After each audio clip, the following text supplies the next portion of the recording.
This is Coffee, Country, and Cody.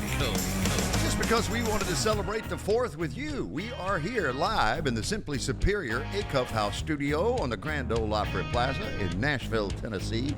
The 4th of July It City with Charlie Mattos, Kelly Sutton, who is hosting downtown. Let Freedom Sing. Woo! What are you singing for him tonight, young lady? I'm going to be doing Delta Dawn. Okay.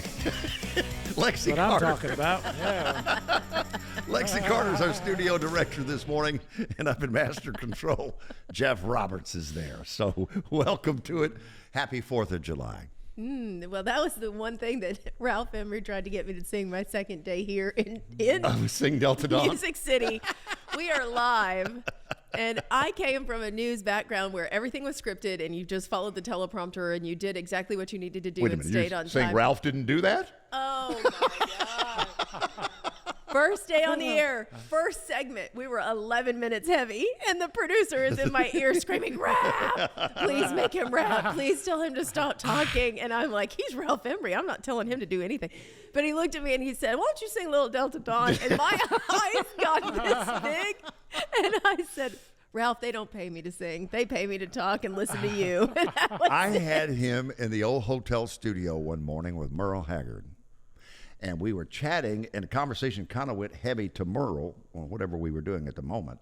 And we went to a commercial break. And as soon as the mics were off, he looks at me and goes, "I'm in the room, too." Oh! And he was this much kidding and this much serious. I love that so much. That's amazing. Point taken. Thank you, Ralph. I'm in the room, too. Well, it is the 4th of July, so we have a lot of things that are going on in town. You're going to be here at the Grand Ole Opry. I'm going to be downtown. We've got a big show that's happening. I'll tell you all about that and give you all the details coming up. But also, other things are happening in country music, including a new member of the country music family. Congratulations to Jordan Davis and his wife. They just had their baby, so we'll tell you all about that coming up. Also, Parker McCollum, his album is out, and he's doing something pretty cool. There's a bonus track that you can get, but only if you download it from a very specific source. So, smart. Very good on you, Parker. So I'll tell you about that coming up. Also, adult Chuck E. Cheese. I'm just going to leave it at that. Okay. If you've missed those times of playing skee ball for 100 tickets so that you can go get that thing that your fingers go in that you can't get it out of, you're in luck because they're bringing it back just for our set. Chinese handcuffs, I think. Is that what it was? I just remember it was a dragon something. Lexi's shaking her head. Yeah, that's how she remembers. And it was like 200 tickets for one of those or whatever. So, adult Chuck E. Cheese on the way. From WSM Radio, this is Coffee, Country, and Cody. And welcome to the Assembly Food Hall stage. Laurel and Wes, the Young Fables, are in the house. It's good to see your smiling faces. And you were the first to experience Charlie's dog. Miss Kate the Beagle is our green room greeter this morning. She was the best greeter, yeah. All she wanted was belly rubs, and she got them. So. Well, the happiest she has been all morning is when you guys came in, because she's been like, "Where am I and why am I here?" And then all of a sudden, I said, "Oh, thank you. Now I know why I'm here." I feel like that's a package we need to offer all of our guests. I think so. The minute you open the door and you see a little beagle looking up at you, you're like, well, today is automatically better. Exactly. And you feel at home, you know? Yeah. It's like an add-on. You know, how many songs from the record would you like us to play? Would you like the Beagle? You know, Beagle package, It's in their rider now, Charlie. She's a touring dog. She's a bus dog. As I walked in this morning and she looked at me, I was putting on a little makeup for TV. And she was like, "Who is this man and what is he doing looking in that mirror?" And that nose was just firing, you know. And I looked it up. So cute. A beagle has 225 million scent receptors in its nose, second only to the bloodhound. Oh, wow. You have 5 million. Okay. To give you an idea of what they smell versus what you smell. Isn't that something? That's I crazy. don't know if I want to smell that good. Well, and she was treated to you guys warming up, so she obviously loves that as well. I mean, you know their hearing is fantastic, but the fact that she's right in between you were just warming up back there. That's awesome. Yeah, she was a good girl. Well,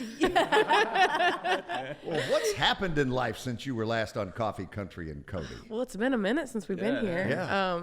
This is your first time in this studio. studio, right? First time in the studio. Yeah. I think we might have released a couple records since we've been in here, at least one. One at least. So we've just kind of been touring all over and playing our new songs, you know. Just across the country? Across the country. You got a favorite spot? We just got back from Hawaii and Colorado, which wasn't bad. Well, that's a pretty good hillbilly music combination we're That's talking right. about there. Did you if you learned Tiny Bubbles from Don Ho's collection while you were in Honolulu? No. No? Oh, should have. When I was a kid, he had a television show. It was on a midday Really? show. Yeah. And he would do a show on the beach, on Waikiki Beach. I was like, this cat has got it going on. And he had that one monster hit, Tiny Bubbles in the wine. And it was Yes. perfect. Well, he also guest starred on an episode of the Brady Bunch once too. So I mean, that's probably where I'd remember. when you up hit there. that career plateau. I mean, so. Pretty good. Well, now one thing I see, because I see you guys, I follow you on all your socials, right? But the one thing I see every once in a while is you guys offering the debut album for free. That pops up every once in a while too, which I Yeah. think is a really cool idea. You know? Well, we want people to have the music first and foremost, so we'll We'll give it away. give it away. BMI and ASCAP are like, no, you don't want to do that. Now, short stories we'd like you to buy. Though. Right. That one Yeah, you can buy that purchase. one. Yeah, okay. I asked Radney Foster was in it one day, and we were talking about the music business, and he said, "Oh man, you can make a killing. You just can't make a living." He said, "You see what you started out with, and then everybody gets their cut." And it's like, oh, so that's what I get. Yeah. I don't get that big number. I get the lesser number. Yeah, that's it. So, but Young Fables are here. Short Stories is the latest album. Charlie referenced that. And tell us about The Fable of a Song, an award-winning documentary.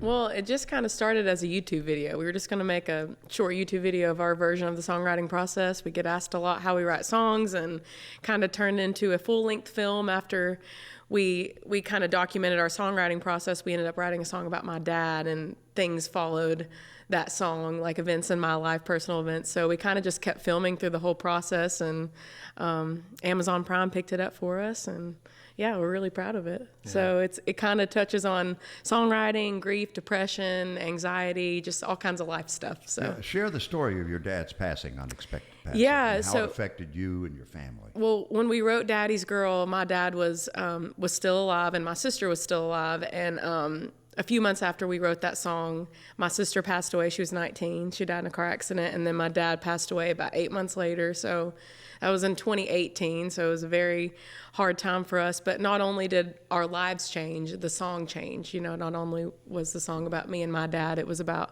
my sister and her dad. So it kind of documents that too, kind of how songs can mean something to you one day, and then maybe a year later, a few months later, it means something totally different. Were your parents musical? Not at all. No. Well, your dad could do a good George Jones impression. He really could.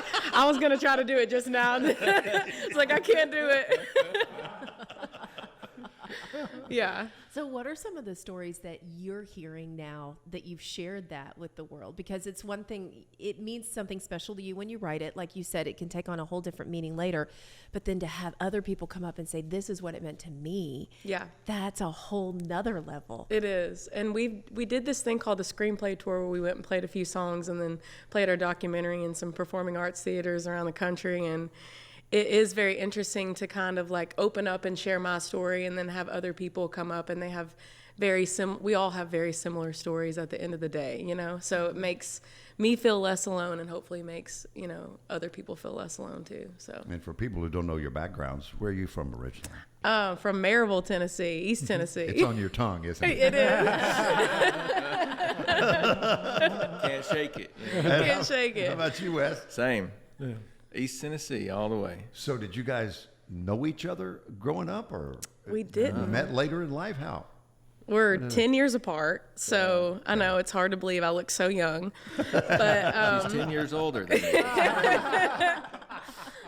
so we knew each other for like the last year that we lived in Maryville, and then we kind of came to Nashville together. So Then she fell in love with me. She couldn't help it. I love it.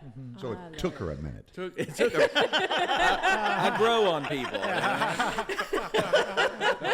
So Renee and I, my wife and I, are 12 years apart, and I Okay. can vividly remember our first date. It was on 2nd Avenue at Ishiba. We went for sushi, and we were just talking, kind of, getting acquainted a little bit. And she's like, "Well, what was your first concert?" And I was like, "Oh, Tom Petty and the Heartbreakers, Providence Civic Center, 1981." And she goes, 1981.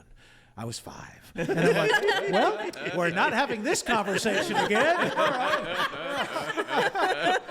So I feel you. Yeah, you got it. You got it. Speaking of first concerts. Mine was Keith Urban, and I was second row. Oh, that's strong. Yeah. Wow, that'll ruin you. Oh, Yeah. that was, Yeah. Mine was Bob Dylan, I think. So that was a good Oh, one. Oh, man. that's great Yeah. too. Both Yeah. of those are strong. What great incredible. memories. I know when I was in first grade, Wes was watching concerts in 11th grade. Yeah, so. exactly. Same conversation. That's right. Yeah. I saw the Allman Brothers in 11th grade. If you're going to make it creepy.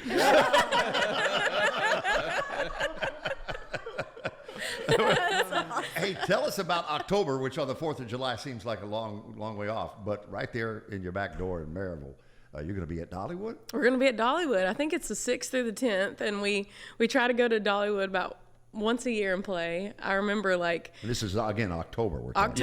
October 6th through 10th, and I remember being a little girl just being like, I would love to sing on one of those stages. So to be able to go back and play like once a year is pretty cool. Oh, they have great music at Dollywood too. I've seen Lauren Elena, T. Graham Brown, the Gibson Brothers, great bluegrass there. So it's one of my favorite places. It's like the coolest park, and it's so ridiculously clean, and the food is good. I mean, it's just a win-win. What's all not to around. love? Yeah. Exactly. The yeah. food is really good. Oh yeah, the food. Oh yeah, that cinnamon from the That's the gristmill, one I the would cinnamon wait. bread. I would wait Oh. days in a line for that. Days.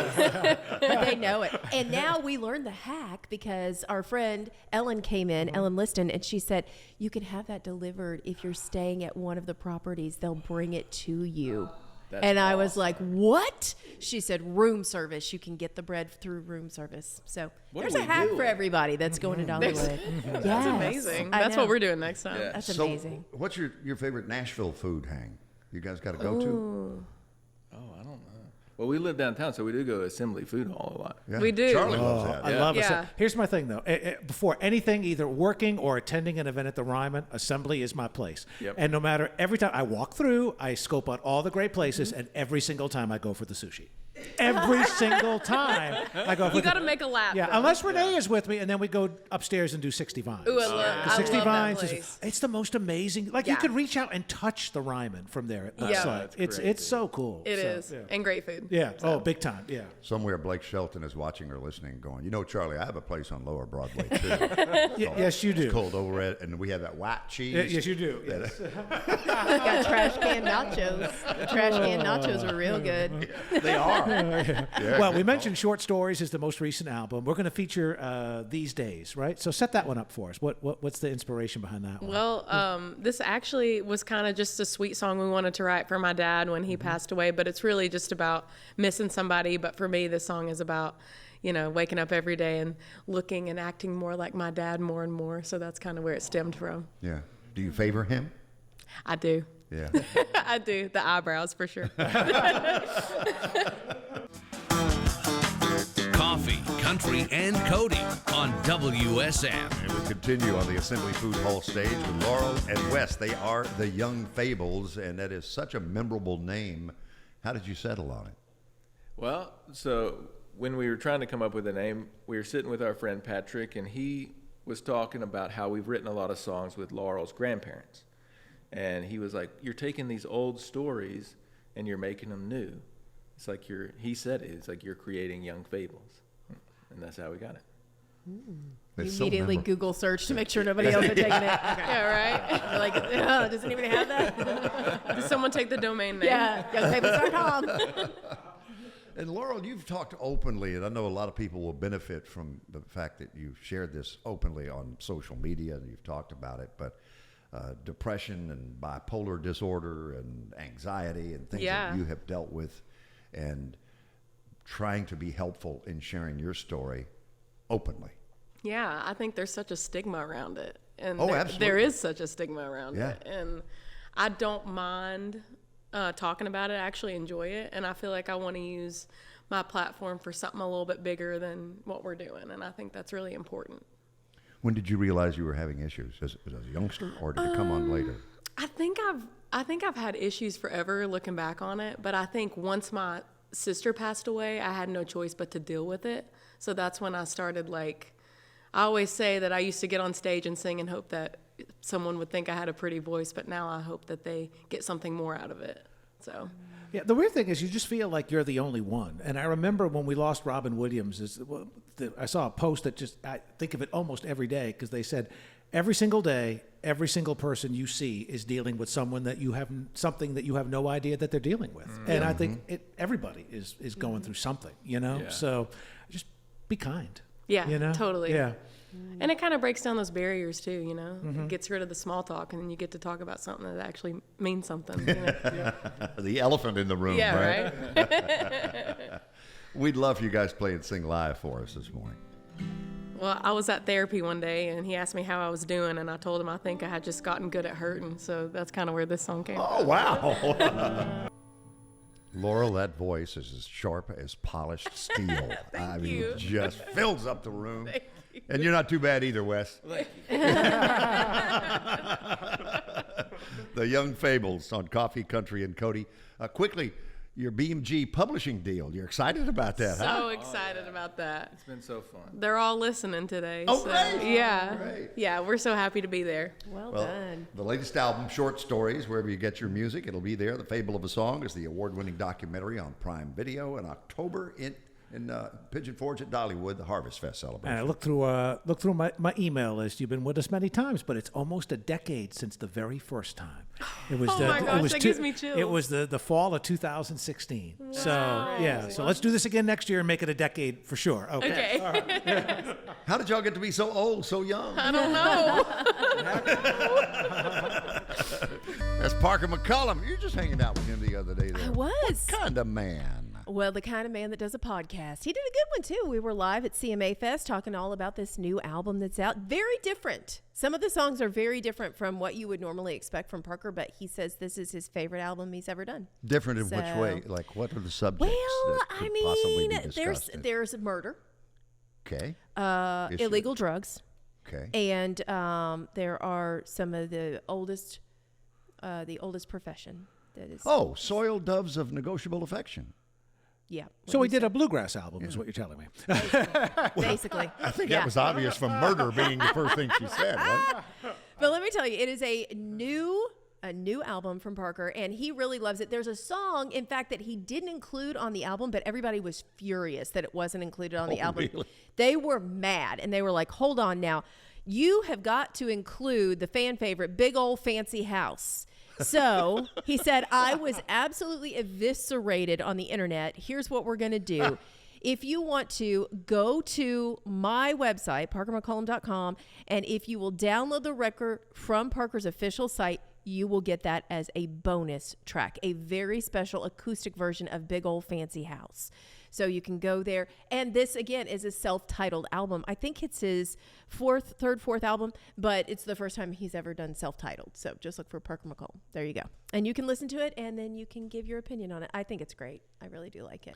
And you will be, tonight, you're going to lead the charge as you host the Let Freedom Sing celebration in the 249th July 4th in these United States of America. Yes, it will be the biggest that we've ever done. Drones are back. So in addition to fireworks and Dierks Bentley and WrestleMania and the live symphony, you also have a drone show. Everybody come out. It's going to be a big time. If you're not going to be there, you can watch it live on visitmusiccity.com. That's where we stream it.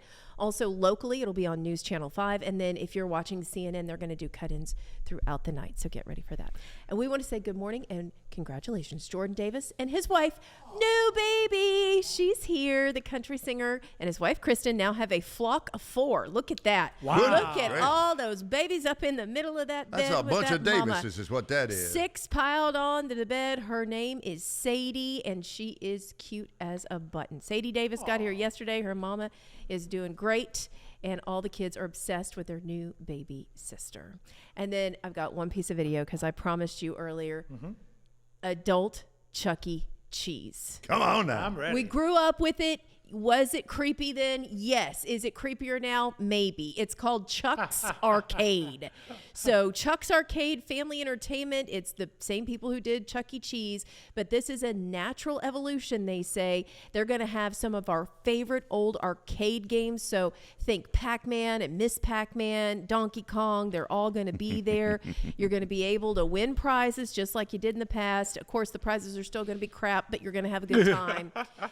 They're going to do a lot of VR, but yeah, and adult beverages mixed in. So Chuck's Arcade, they've already had 10 locations open in 8 different states, including one in New York where I'm headed. So if I find it, I will go into Chuck's Arcade for all of you.